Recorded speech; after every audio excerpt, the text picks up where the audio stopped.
X-Men. Get it!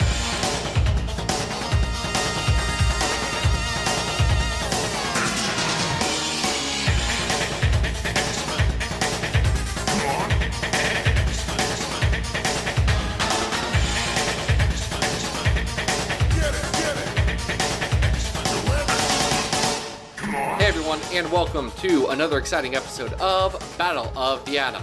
This is your weekly X-Men podcast where we rank every story from A to Z. I'm Adam. And I'm Zach, and Adam... Hey, how we doing, Zach?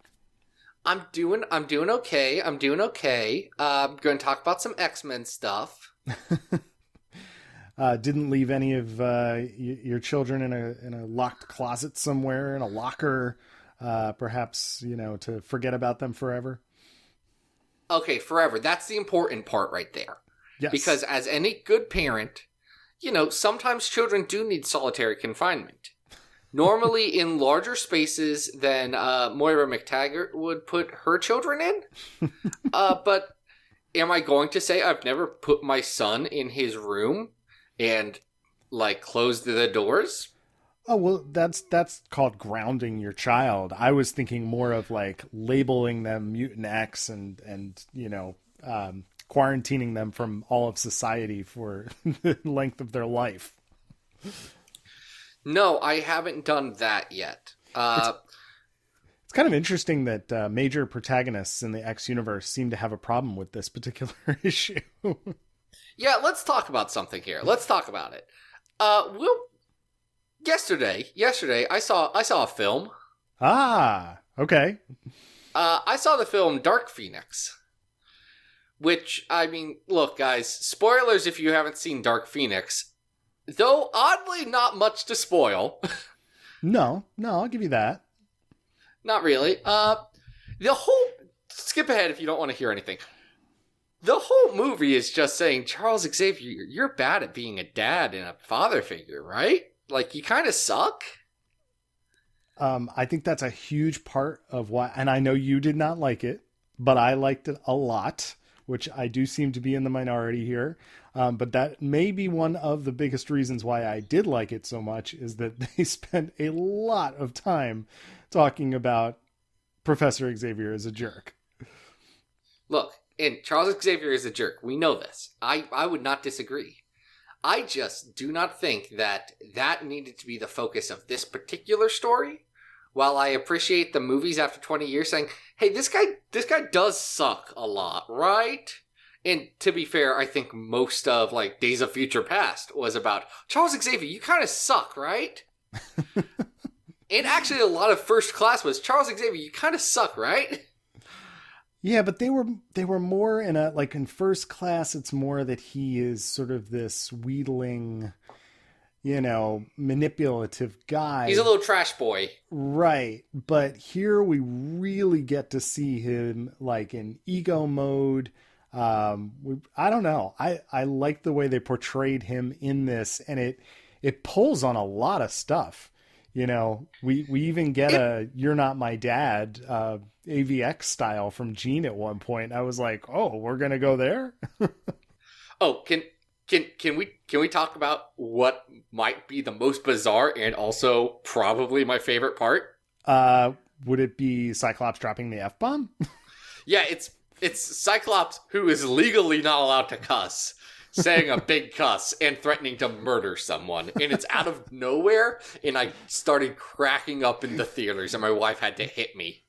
Stop that. It is so fast that a lot of people have actually missed it. And when I've talked about it, people are like, wait, I don't remember that happening. I don't know how you could have missed it. It is a just glorious moment of superhero cinema that I was not expecting in a PG-13 film.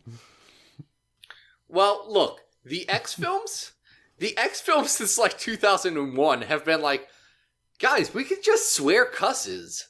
We can do that. Right. And look, they've never topped X-Men First Class which might have the best use of the PG-13. You're only allowed to swear cusses once. Right. You're only allowed to swear that big cuss once. Yeah, the Wolverine cameo scene in First Class is an utter delight. Yeah, it's kind of perfect. Yeah, but I don't know. I really enjoyed the movie. I thought that a lot of the a lot of the critical response that I've read has been about, feeling that it was a little tired, that it's just this sort of weary ending to the franchise. And I don't know. I went for a good time at the movies and I enjoyed it. I thought that the action was, the whole thing had like a small budget feel to me.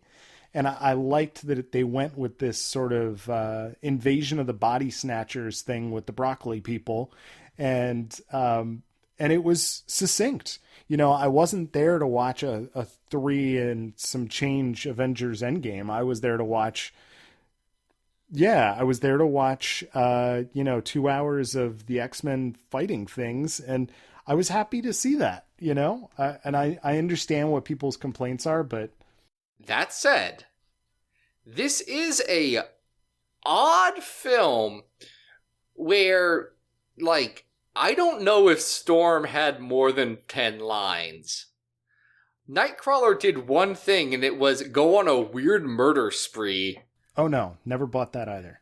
Over a guy who was explicitly mean to him earlier. It's like, oh no, this guy that was not nice to me, he got killed.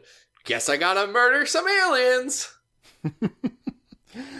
I completely can see that. But now it's coming out that this was originally supposed to be a 2-part film.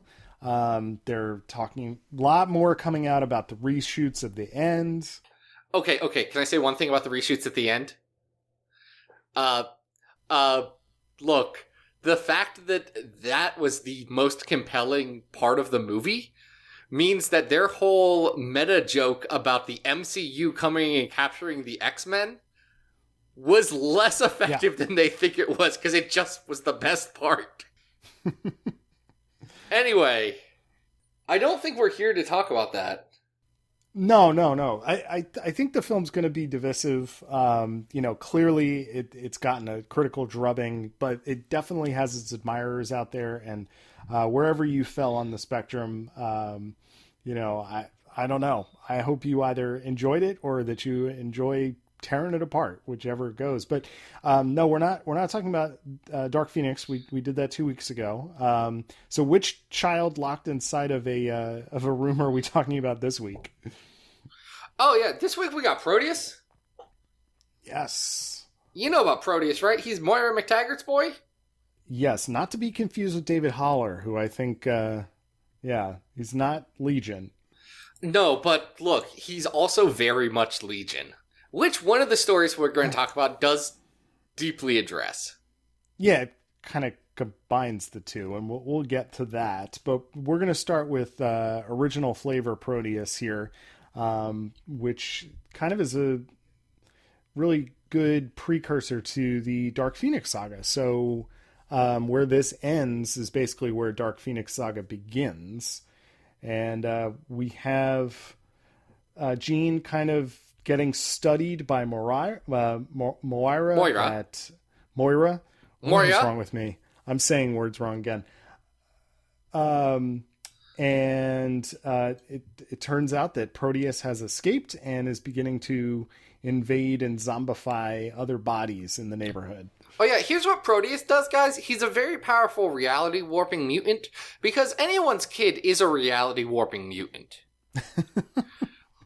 I'm sorry, but Franklin Richards, Proteus, Legion, that's a lot. Also, Nate Gray. I hadn't made that connection before, but yeah, you're absolutely right. Look, they do this a bunch. Anyway, Proteus lived on Muir Island, and then he escaped after Magneto escaped. It was a whole thing. Proteus body jumps into people, and then burns out their entire mutant powers. or their entire body with his mutant powers, and then they die. Right. And then he jumps to another body. But he's vulnerable to metal for plot-related reasons. Well, it's a very good little kryptonite thing in there, because it does lead to a really great climax. But whenever Proteus jumps into these other bodies, he also has the ability to kind of send our X-Men on a bit of an acid trip, because everything kind of goes wibbly wobbly and people don't know where they are, up becomes down, etc. Yeah, Proteus screws up Wolverine. Like, he Right. he attacks Wolverine and Nightcrawler. Nightcrawler is a little off. Wolverine is legitimately, like, broken. Yeah. Yeah, Though well, he's never had to face something like this before. He hasn't. Though I will say, this comic does it well. Mm-hmm. X-Men the Animated Series does at least the Wolverine part of this super well. Like, it's what I keep coming back to, because he feels vulnerable, and especially up to this point, Wolverine had not been vulnerable. I think that's really fair. I mean, it gets to the point where Cyclops actually has to pick a fight with Wolverine and the rest of the X-Men to kind of get them back. You mean when he gets some scalding hot cocoa, throws it in Wolverine's face, and says, "Come at me, bro"? Pretty much, which is probably the weakest part of this arc, because there's. Yes, continue your thought, Adam. You are a valued contributor to this podcast, and your opinions matter.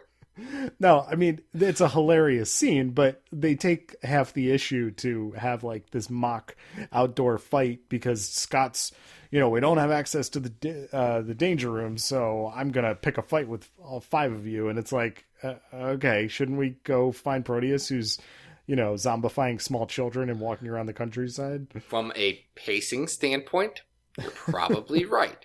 Yes. From a character development standpoint, I actually disagree with you a lot. I think that scene does a lot for Wolverine. It does a lot for Cyclops especially. It sets up his role in the team. Like, he'd been the leader before, up until this point, but he'd been a little bit bland. I mean, he really had not been the deep, nuanced Cyclops that we like today. This is the scene where I really started to see, okay, he can do a lot, because he really knows how to motivate his team, which comes into play in the next issue. Sorry, but it comes into play at the start of Dark Phoenix Saga when Charles Xavier comes back and he tries to give Wolverine a demerit, and Cyclops says, "My dude, that's not how this is going to work. They respect me now. They don't know you very well." Mm-hmm.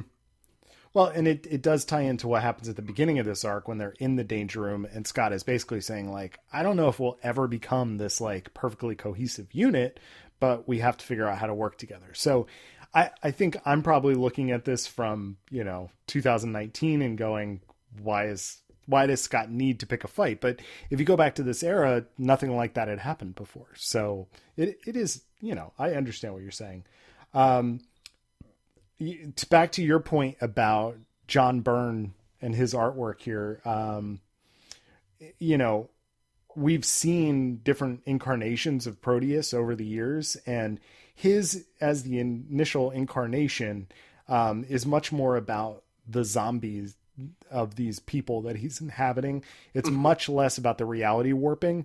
I'm thinking of the really amazing appearance of Proteus in Astonishing X-Men. Are you talking about that one issue that ACO drew? Yeah, which is like, just absolutely mind-boggling. It's absolutely gorgeous. So, we're not there on the art evolutionary scale, but he still does a pretty convincing job of showing how disoriented the characters are.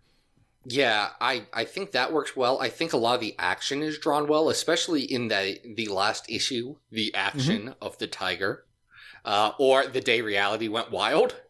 Right. I think that really works because you get that. You get a lot of fun elements. You get callbacks to weird other X-Men continuity, or even Marvel continuity, I guess, better at this time. Because you get Havoc and Polaris re-teaming up with the team because they were hanging out on Muir Island. You get a early appearance, possibly like the second appearance of Jamie Madrox is. Yeah, he in gets this, to like, form a this little is- personal search party. He does get really sad when one of his dupes is murdered, which is fair. Yeah, it's before we start sending them into other people to blow them up. It's before we just keep killing Madroxes. Yeah, and we're really getting into this whole storyline is all about mommy and daddy issues. Moira is just straight up chasing around her son with a gun. Proteus makes a beeline to his father, the divorced dad, and inhabits him. Specifically not divorced. Oh, actually, right. No, that's he has too many, what does he say? Too many benefits from being married to a Nobel Prize winner. Yeah, Joe McTaggart is a politician, and he is a disgusting human being. He was abusive to Moira, will not let her divorce him. Like, there's a lot of just bad junk with Joe McTaggart. And that comes with some weird implications from Proteus later in the arc that haven't aged well and probably weren't very great in 1979 either. But you mean like how when he inhabits his father, he also inhabits his father's like carnal desires? Yeah, that part's bad too. Yeah. There's a lot of rough stuff around this, but the core story is good. The core themes are good because you get Moira's desperation. You have the X-Men going up against something that like feels like there's shades of gray to it. Oh, which sure. hadn't happened a ton. I mean, the story before this is that very fun Murder World story. Mm-hmm. But that was a story about Murder World, which is more straightforward. Well, you're going from something that's very silly like that to, when you were just talking about the things that maybe haven't, quote unquote, aged well with Proteus, I kind of appreciate that Claremont is willing to take risks like this and have a character that is really, exploring sort of different ends of deep psychological harm. Like a lot of what's going on here has everything to do with bad parenting and expectations of our parents, and how all of that is like, could be this battle, this pitched battle. Not to mention the conclusion of this story, which takes our most peaceful X-Man and, because he's made of metal, turns him into a murderer. We are talking about Colossus, killer. Not Wolverine. I cannot make that more clear. Right. Wolverine also made of metal. Yeah. But no, I love this arc for Colossus because, especially if you look at his entire arc, and this is something Claremont did so well, and one of the downsides of the way we cover stories on this podcast is that we don't get to look at things, from that chronological view that was building these stories. Mm-hmm. But remember, this happens right after that Murder World story. In that Murder World story was about Colossus feeling like not knowing where he was, not understanding his part on the team, thinking that he might need to go back to his homeland, and then overcoming everything and saying, no, this is my family, this is my place, and I'm going to do anything to protect him. And that gets put to the test 4 issues later at the end of the Proteus saga, where he has to cross a line that he does not want to cross. Cross a line that, at 19 is everything against him. Remember, he's a kid. He is the youngest member of the X-Men. And he has to say, you know what? There's a kid my age. Proteus. He is an older teen.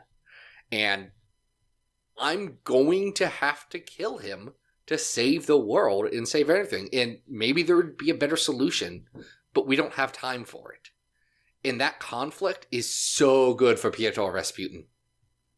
Absolutely. And I love it's a half-page splash of Colossus grabbing Proteus and Proteus sort of dissolving into this weird tangle of white energy that's flowing out of the body. And I don't know. I just like the way this all wraps up, because you're right. A lot of this is about the character development of the team, and where it leaves Colossus going forward is it's a tough place. Not to mention that I think we talked a little bit about this in our Dark Phoenix episode.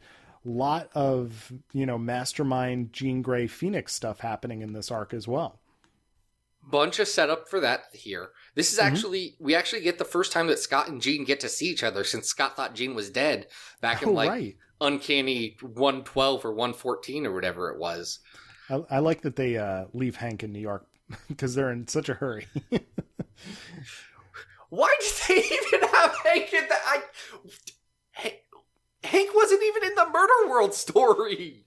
No, he pops up in the Quinjet. He says, I'm still alive. He says, we've got to go to Muir Island. And then they're like, all right, we got to get out of here. So Hank's parking the Quinjet. We got to get out of here.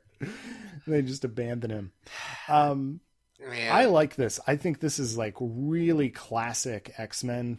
This is underrated. This is legitimately for as underrated as the Cockrum Burn X-Men can be, that's like saying, have you heard of The Godfather? It's not as well known as The Godfather 2, but The Godfather's pretty good, guys. Well, we have all right, I always forget to introduce the list. Do you want to introduce the list? I do want to introduce the list, and thank you, Adam. It's very respectful for you and for our guests who may not, our guests being our listeners, our guest listeners. You're all our guests in our home of this podcast. And occasionally, some of you are guests in my actual home that one time. Anyway, we have 237 stories on our list, from best to worst X-Men stories of all time. Number 1's The Dark Phoenix Saga. Number 2 is Days of Future Past. Number 3 is Astonishing X-Men Gifted. And then all the way down at the bottom, we've got number 235, NYX, 236, X-Men Phoenix Legacy of Fire, and number 237, The Draco. Hey, who requested this? Did we mention that? We didn't. I was going to work it in organically, but now's as good a time as ever to say, hey, Brian Fleetwood, thank you for going on over to patreon.com/XavierFiles, throwing as little as $2 our way, and saying, you know what, guys? It'd be swell if you talked about Proteus. I like him a lot. Which is great, because I want to talk about Proteus. Yeah.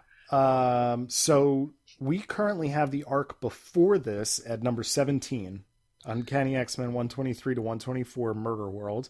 And we have the Dark Phoenix Saga, which happens directly after this at number 1.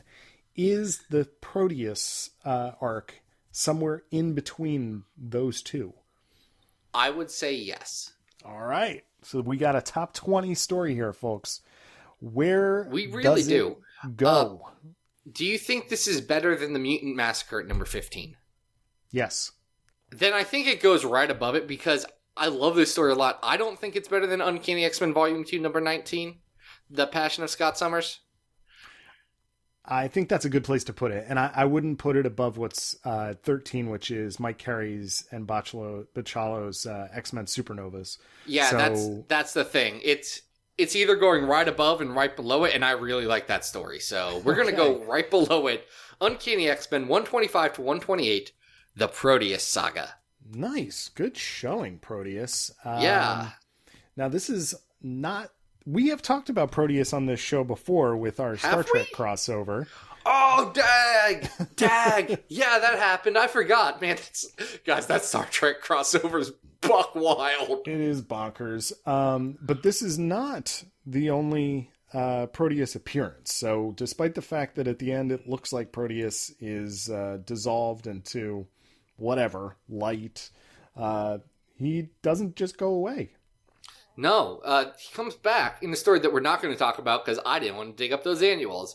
But then he dies at the end of Kings of Pain. And then comes back again in X-Men Legacy 231 to 233, Necrosha. Now, Adam. Yes, sir. What you know about Necrosha? Necrosha, if I remember correctly, is the storyline where Selene brings all of the dead X-Men back. Am I wrong? Or all the dead mutants? Like, we've even got Destiny here, and yeah. Here's what happens. This is actually the cap of the Chris Kyle and Craig Yost X-Force run. It just turned into an event.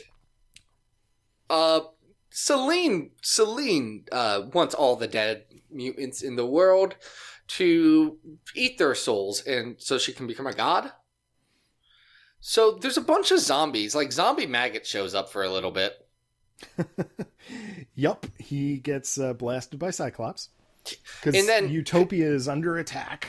Yeah, and then canonically, he just gets up and says, well, screw this, and walks away and lives his life for years and years until he gets a psychic summoning to go to the Age of X-Man. Which... Surprise X-Man update. I was going to say, we haven't had one of those in a while. What's the We X-Men haven't. update? Y'all know that this is actually a couple issues old, but I just remembered. Y'all know what Maggot's doing in the Age of X-Man? Oh, yeah. He's like homegrown terror boy. Yeah, he's a domestic terrorist. Though you say domestic terrorist, he's fighting an oppressive regime, so you may call him a freedom fighter. He's very much into love. He is not directly associated with Apocalypse, but does like his teachings and thinks he might have some good ideas. Mm-hmm. He feeds his good slugs hamburgers. Also, he might have had Annalay go do a school bombing. Yeah, we don't know what's happened. We don't know yet. what happened quite yet there. But I think that issue comes out on Wednesday. It does look like that.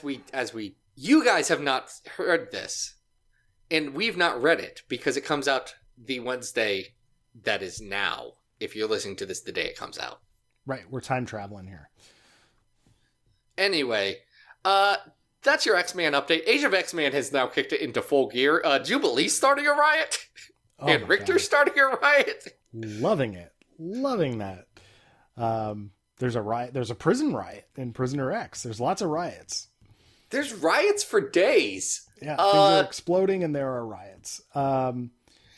Now, back on Utopia, Blindfold has received a message from Destiny. Yes. Who has been brought back from the dead. And they send a team, and it basically is a trap because Proteus is there. Yeah, Mike Carey, who writes this issue, does want to tie into some of the interesting things that he can do with them saying, hey, you can use any dead X-Men character. Mm-hmm. He also has no desire to actually play with the Necrosha storyline. Just none at all. He abandons it very quickly. You know, it's like, oh, we're fighting on Utopia. Guys, we really have to go. We're going to go to Muir Island real quick. And Proteus inhabits Blindfold and starts kicking everybody's butt. It's a weird squad that goes, because this is Mike Carey's legacy run, so Rogue is there, obviously. Always, yes. Husk is there, Psylocke is there, Colossus is there, Blindfold, Nightcrawler, Magneto. Recently turned Magneto, right? Yeah, he's with with that team. Him and Rogue have some sexual tension. Sexual tension. Well, but Magneto is flirting quite a bit. Rogue, I don't know if she's really having it here. He's laying it on pretty thick. Yeah, give it, and I'm not even joking about this, Adam. Give it like 3 issues. Things get hot. All right. Which this is Clay Mann drawing this, and he knows how to draw attractive women. That's something he does to his detriment on occasions. Also, Trance is on this team. Adam, what do you know about Trance? Hope Abbott? Trance can astrally project herself for what appears to be reconnaissance purposes, but this is the only time I've ever seen Trance in a story before. Yeah, she's one of the lesser new X-Men kids. Mm. You've read stories she's been in. I know, because I've read them too. But so yeah, she's been standing around and I wasn't paying attention. Yeah, so she's wallpaper. The normal thing of, hey, Colossus is going to go grab Proteus and dissolve him does not work here. Colossus is basically thrown like a tennis ball into the Blackbird, which is miles away. And I gotta say, the action ratchets up pretty quickly because to get because Proteus can now inhabit multiple bodies at the same time. And Magneto is basically like, all right, buddy, you want to fight? We're going to space. And grabs a chunk of Earth and just like flies them into the sky, while Rogue absorbs the psychic knife of Psylocke and starts to take out the rest of the possessed. It's pretty cool. Yes. It's a solid story. But I don't know, like, how great it is. It's like a good unit of, honestly, for an event tie-in, a pretty good self-contained, like, here's 3 issues, they're gonna be okay. You're not going to, cancel your subscription based on this. Yeah, I mean, it has really good Destiny and Rogue stuff in it. Oh yeah, because Destiny and Rogue hug, and Destiny said, "You're a good daughter. Tell Raven that I miss her and I love her." Yeah, there's some really nice character moments there. Blindfold gets a nice chunk of airtime at the beginning and the end of this story. Yeah, Blindfold gets confirmation that she's Destiny's granddaughter? Somehow. Destiny doesn't care to elaborate, which she never does. Also that she has a brother who Destiny says you'll never find, you'll never hear about him. Anyway, he becomes big in the Cy Spurrier X-Men Legion.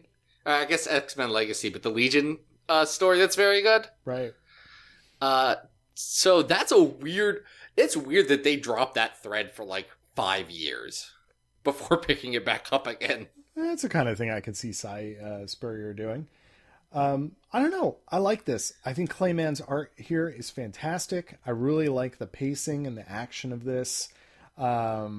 It pits X-Men versus X-Men in really fun ways. Husk gets a lot to do here action-wise. And, as a tie-in to a larger event where we just have these characters going off on a side mission, it's pretty good. It definitely does not pack the same kind of wallop that the initial Proteus arc did, because we're not dealing with familial issues here. We're not, aside from the Destiny aspect, this is much more of a Proteus is just a villain and we need to get rid of him situation, which they do. But he's very formidable here, and I think that makes for a heightened sense of alarm as part of the story. Yeah. It's good. I like it. I just don't love it. Like, this doesn't stick out to me, I guess. Yeah. It's not bad. It's just not memorable. Yeah, I think if you want like a really good, I was thinking a little bit about the Nimrod new X-Men story. That one's better, but it is, yes. Where is that on our list? But the kind of like amped up action where things just start hitting and they keep getting a little more escalated as you go across the issues, I think you'll like this. It's definitely worth checking out. So that story is at number 69 on our list right now, the New Mutants Nimrod. No, I don't think this is nearly that high. Is it better or worse than Battle of the Atom? Which is at 95 right now. That's a great question. I'm looking at some of the things that are under that, and I think that might be a little too high. I think I liked Psych Wars better than this at 99. I think I liked Extermination at 100 better than this. How do you feel about this compared to the Rogue miniseries from the 90s, the Howard Mackie and Ringo? Oh, I like this better than that. Okay, that's at 116 right now. You know what I think this might be comparable to? At 109, we have the X-Men Blue Cross Time Capers, which, again, like, cool action, hitting some cool points, pretty solid artwork throughout, but maybe not the most memorable story. I agree with you there. Now, a couple spots up from that, though, is Astonishing Tales Mojo World, which I think is better than this. Yep. And I do think Web of Spider-Man Annual number 2, where Warlock becomes a Godzilla, is better than this. I think at 108, the Uncanny, we call it the stuff around 275 is probably better than this too. If only because So you think that is better? So yeah, should this be the new 109? Yeah, I think that's a good spot for it. Now we've got one more Proteus story here that kind of mashes up a lot of different elements of different takes on this character, right?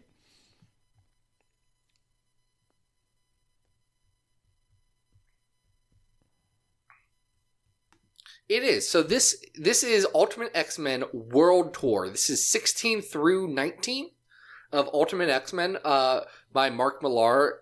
Andy Kubert does the first two. I'm not sorry, Adam, not you. Yeah. But Adam Kubert. You scared me. I was like, what? I'm sorry. I got his name wrong. I felt bad. Yeah. Adam Kubert does the first two issues, and Chris Bachalo does the last two. And this is an interesting premise that kind of lines up pretty well with the Charles Xavier that we saw in Dark Phoenix recently. Because this Charles Xavier is a jerk. And very much wants to be a media darling. We are on World Tour because he's written this book, and, he's going to take the team from city to city to city. But things are going to get hairy because we realize that not only is he, not necessarily the best guy to his team, as his team is figuring out, but he's got a past, and that is going to catch up with him. Yeah, so Charles Xavier had a son from his wife, Moira McTaggart. Yes. Who he's divorced. Also, he has a secret secondary school that his mysterious benefactors have given him money to start that Moira runs. And I love so many elements of this. One, great. He has a secret son with Moira, and that's Proteus, whose name is David Xavier. Which is a little confusing, but works, because it takes the elements of Legion that work, mixes it with the elements of Proteus that work, and puts it into a better character. Well, it distills it to a really good space. Yeah, there's a different context here too, which I really appreciate, and I think you called this out on Twitter the other day, is the idea that Xavier essentially left Moira for Eric. That's sort of the implication, is that by meeting Magneto, that is why Charles abandoned his wife and his son. He was in all ways but sexual, and we only say that because this comic's not explicit. Right. He had an affair with Magneto. That's pretty much what it says. Ended his marriage. Mm-hmm. And led him to abandoning his son. And I love this because Ultimate X-Men has so many faults. But remember, this is back in 2002, when making Charles Xavier a jerk, like an explicit textual jerk, was still a new and vibrant thing. And I honestly think this read of him is better than most things that came after it, as far as saying, hey, Xavier, you suck, actually. Well, it's smart in taking some of the elements that already existed in Uncanny, putting a really good spin on them, and telling a new story with it. We've got, the existing Ultimate team, the other, Proteus always needs somebody to inhabit. And in this case, it turns out to be Betsy Braddock, who here is some kind of like secret investigator, mutant investigator. Yeah, she works for Strike. They're British Shield. Right. So Proteus does. Her and Di Thomas. Ultimate Di Thomas is in this, which is great. And there's some other subplots going through here. Particular Colossus again, because Colossus does get a big spotlight in the original Proteus arc. He is also a big focal point here because he's choosing to leave the Ultimate X-Men team and go back to his daily life. And we get about I love it. 2/3 through here, and great sequence where he's basically telling Jean and Cyclops, like, you guys just don't get it. Like, you do not understand that I can shut this off and other people can't. And you don't understand that Xavier is, what he is, and he's manipulating all of you. And so I'm going to do my life. You know what I mean? I love how disillusioned he is. It works so well. Because he's just like, guys, you're my friends-ish, kind of. You don't really talk to me, and that's fine. Whatever. I don't care. But Charles Xavier's a manipulative dude. He's been lying to us. And he's building us to be child soldiers. And I just got out of what's essentially his two arcs so far. His two arcs so far has been he was working with Russian arms dealers and not fully consensual about that. Mm-hmm. And then he got made an assassin for Weapon X, like all the rest of the X-Men. So Colossus is kind of fed up with people trying to make him a weapon because he's a generally chill dude. Yeah, I think what's lucky for us as readers is that through some needling, we get Cyclops and Jean convincing Cyclops to save a sinking Russian sub, and then Colossus comes to save the day in the ultimate conflict with Proteus. Well, I love one thing about that. Yeah. You know how if his entire arc is Colossus not saying, I don't want to be someone's soldier anymore. Mm-hmm. What turns him around, what brings him back to the team, isn't having to fight some bad guy. It's not that we can't defeat Proteus without you. Mm-hmm. It's that there's people who are going to die, and he can do something about it. He can save lives. He can use his power not to be someone's weapon, but to be, like, productive in society. And I love it. In that spread it's a 2-page spread where he's laying there after dragging a submarine up from the bottom of the ocean. It's a pretty cool sequence, as he, it's a surprise when you realize that he's going to do it. And then the way in which Bachalo actually illustrates it is silent, and it's very cool. I think if I take issue with any of it, it may be that, you guys know that we both love Chris Bachalo very, very much. When Proteus is in Betsy's body, he sort of becomes a Chris Bachalo character with like chains coming out of his head, and he's almost like a very scrawny sugar man. Yep. And it's a little strange. I mean, it doesn't. It's a lot. Doesn't serve the story particularly. It's a mild complaint. I like the storyline in general. Look, no, Chris.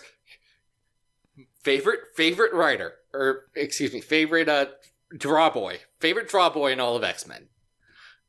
Chris Bachalo's a little extra in this one.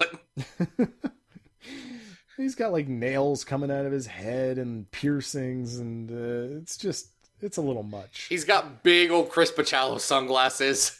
Yep. Oh, it sure is something. It's memorable. But yeah, it's a good conflict. I like what it does. I think this is like kind of the distillation of what the ultimate universe should be at all times. Mm-hmm. Like, if I want to point to anything, it's these 4 issues where it shows these are all the characters. These are their dynamics. This is an updated version. Like, this is, as far as story beats go, pretty similar to the Proteus saga that Claremont and Byrne did. Sure. Yeah. But it feels new and different enough that I can read these things back to back and not feel like I'm getting a complete rehash. Well, I mean, the whole subplot of everyone starting to kind of turn on Xavier is done very, very well here. So you do get a different perspective on it's a great spin on the original storyline. I think it's really cool. And we didn't even note that Colossus, by saving the day, has to just basically drop a minivan on top of Proteus, which is great. That part, that panel is pretty good. Colossus just sitting there with a double-decker bus or something on top of Proteus. He's like, I did it. Yep. I got Thanks, him. guys. Squashed him. Well, At 67 on the list, we have Ultimate X-Men Volume 1 Tomorrow People. I know you're a big fan of that launch. Is this better or worse than that? This is better than Tomorrow People. Okay, I would agree. This is my favorite arc from the Mark Millar Ultimate X-Men for sure. Okay. How high do you want to go? It's not better than number 42, E is for Extinction. No, I would agree. That is the Battle World Secret Wars E is for Extinction. It's probably not better than 53, which is Planet X. No, you're probably right. I don't think it is. It might, though, be better than the first 6 issues of X Factor Volume 3. I kind of agree with that. So that would be our new number 54 on this list? I think that's a great spot for it. Yeah, Ultimate X-Men World Tour. Guys, this one's pretty good. Yeah, check it out. Good art, good story. And if you like if you like to get your hate on for for Professor X, it's another good story for that. Okay, can I tell you one of my favorite weird things about the Ultimate Universe? Like, they did something so stupid about this that I can't even believe it. Yeah, you were going to reveal something about this storyline to me. Okay, so let's talk about Psylocke here. Mm-hmm. If you were going to describe her ethnicity based on the art, what would you say? Do we got a Quanon situation or do we got a British Betsy? Well, I think she's being written as Irish, maybe. I mean, she's definitely supposed to be, at least the way she's speaking, and the references she's making to geography. I assumed that, but the way she's being drawn, she could be Asian. So somewhere in between. So I always read this as she's okay. They're just doing ultimate version of Psylocke. So she's just an Asian woman who grew up and lives in the UK, and that's not weird. No, that's the simplest way to have your cake and eat it too when it comes to Psylocke. I'm guessing it's more complicated. So she dies at the end of the story, right? Yes, because Proteus is inhabiting her, and when we talked about Colossus dropping a vehicle on Proteus, he's killing Betsy Braddock. Yeah, so the next issue is at her funeral. And it's more set up for a different story, which is why we didn't cover it here. But we find out that Betsy Braddock did die. But before she died, she was able to transmit her consciousness into the comatose body of a woman in a hospital nearby named Quanon, who was a Japanese ninja. It just happens to be in a local hospital. That's great. Okay. Look, you have the Ultimate Universe. You have a chance to go clean slate on all this. And you still choose to do the Quanon thing? X-Men, everybody. Comics, everybody. Guys, Mark Millar, look, we just got done saying so many nice things about you, but you did a bad one here. That was a stinker of a plot choice on your part. Well, we'll have to avoid that for the moment, as it was not officially part of the World Tour. It wasn't part of the World Tour. And, yeah, I think that means we're done with the episode, right? That's 3? I think so. 1, 2, 3, Proteus keeps getting squished. I would like to thank Patreon supporter Brian Fleetwood for choosing this whole theme for us. Brian went over to patreon.com/XavierFiles, threw money our way, and it really helps. He got an entire episode built around his suggestion, and you can too if you do the same thing that he did. Any amount helps. If we get up to $300 a month on the Patreon for our newest goal, I'll start a bonus spin-off podcast mini-series where me and Luz Bianca talk about the X-Men animes. Just the anime. Very cool. It'll be good. I previously had a podcast that was similar about a better X-Men program, but we're going to get back to that in just a second. Yes, we are. You can also find me on Twitter at XavierFiles. Or XavierFiles.com. That's where I have all the latest, all that stuff that I always say that where you can find X-Men website stuff. Adam, what's up with you? Guys, you can always follow me on Twitter at Arthur Stacy. Got new pages of Bish and Jubes, The Cross-Time Conundrum, coming out every X-Men Monday at adamrec.tumblr.com. And if you'd like art by yours truly in your inbox every day, you can get that for as little as $1 a month over at patreon.com/AdamRec. And we are going to talk about another Forgotten Son next week, right?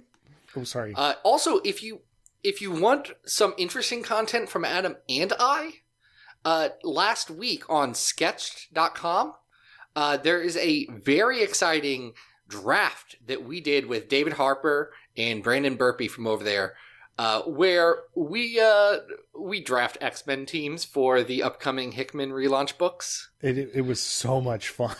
That was a really great idea. I'm not going to spoil it, but I have a very specific team that I can't stop thinking about, and now I just want to pitch this book.